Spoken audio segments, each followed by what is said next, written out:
Far-right Republican Congressman Ken Buck has officially announced that he is resigning from Congress by the end of next week, a decision which leaves the dysfunctional and rapidly shrinking House Republican Conference with a mere 2-seat majority, and which also puts Buck's fellow Colorado Republican Lauren Boebert in a particularly bad position.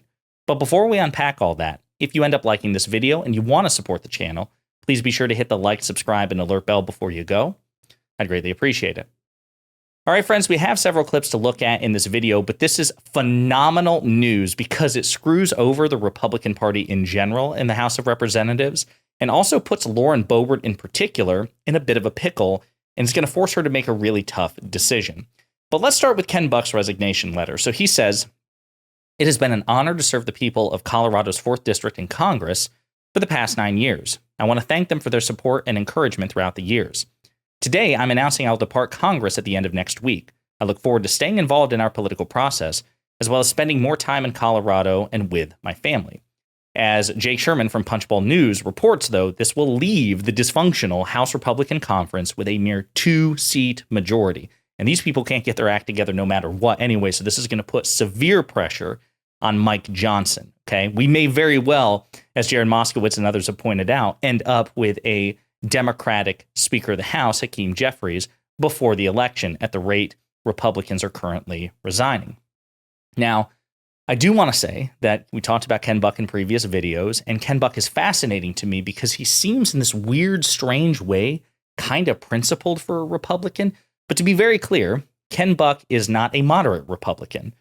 Ken Buck is very far right, okay? As a matter of fact, he has recently introduced a resolution urging Vice President Harris and the cabinet to invoke the 25th Amendment to remove President Biden from power. Okay, so this guy is not a Biden ally whatsoever. He also thinks that abortion should be outlawed with no exception and that climate change is a hoax. And he was for the longest time, a supporter of Donald Trump. But more on that in a minute. I also said that this puts Lauren Boebert in a particularly bad position. Now, Lauren Boebert is another Republican congressperson from Colorado. She represents Colorado District 3. She's going to face a very tough reelection, right? She barely won reelection in 2022 by a margin of like 500 votes. It's razor thin, and her current opponent has been wildly out fundraising her. So Lauren Boebert a couple of months ago made the decision she's probably going to lose that reelection bid. So she's going to move districts to try to stay in Congress, and she moved into Colorado District 4, which is the district that Ken Buck represents. So she's going to try to basically, to stay in Congress, basically forfeit her current seat during the election, not run for re-election at Colorado District 3, and she was going to run for re-election from Ken Buck's district, especially since he was planning on resigning, which he was, not seeking re-election. Now he's resigning early. Okay, he's not even going to serve out the remainder of his term. So as Aaron Frischner and Adam Kinzinger point out, this puts Lauren Boebert between a rock and a hard place. Ken Buck represents Colorado District 4. Lauren Boebert, who represents Colorado District 3, is running to replace him. If Boebert wins a special election to replace Buck, she'll have to resign her current seat, creating a new vacancy. But if she doesn't run in the special election, she risks losing her chance to remain in Congress. So as he explains, Colorado law requires Colorado's governor, Democrat, to schedule a special election if the vacancy in the congressional delegation occurs more than 90 days before the general election, which this one does. And Ken Buck says he's resigning from next week. Boebert has to make a quick decision here, and in my opinion, it's a tough one. As Adam Kinzinger, former Republican congressman, very happily points out, by resigning early, Ken Buck is giving an advantage to anyone but Lauren Boebert. She can't run in the special election since she already occupies a seat. Again, she could choose to resign it, but so another person will be elected to serve out the term, and it won't be Lauren. It's smart, right? Because then that person would have the incumbency advantage. So it does put her between a rock and a hard place, which is hilarious. Now let's get to some of the clips, okay? So why is Ken Buck resigning prematurely? We're going to play some of these clips and unpack them together.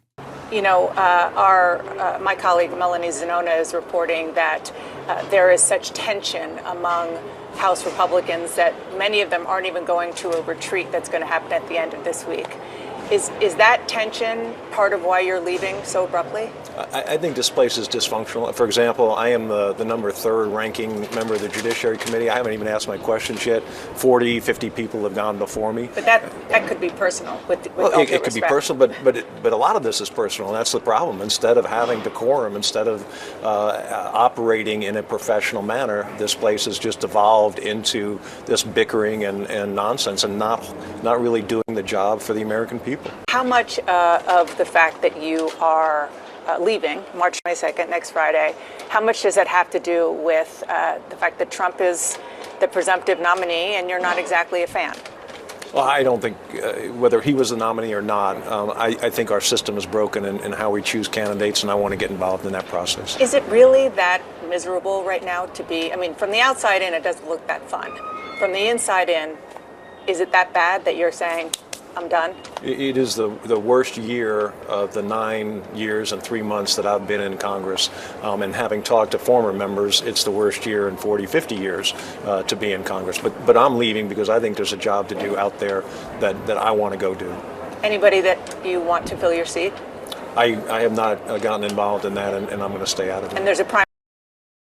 So there you have it, folks. I mean, this is quite an indictment of the Republican Party in particular and the Republican leadership of the House of Representatives. I mean, Ken Buck has not been shy about criticizing his party in previous interviews and previous public statements. Newsmax, in particular, really fed up with him because even though he supports removing President Biden from power, he doesn't support impeaching the president because he doesn't think that the House Republican Conference has, actually produced evidence of an impeachable offense, which they haven't, right? So again, it's very bizarre. He's very far right. Congress will be better off, and I think in the long term, without him because of his far right views. But in terms of his principles, in terms of his consistency, he's actually relatively principled and consistent for the Republican Party, and he's being squeezed and crowded out by this far right MAGA movement. Again, it puts Lauren Boebert in particular and the Republican conference in general in a really tough position, which always brings a smile to my face and should bring a smile to yours. Let me know what you think in the comments.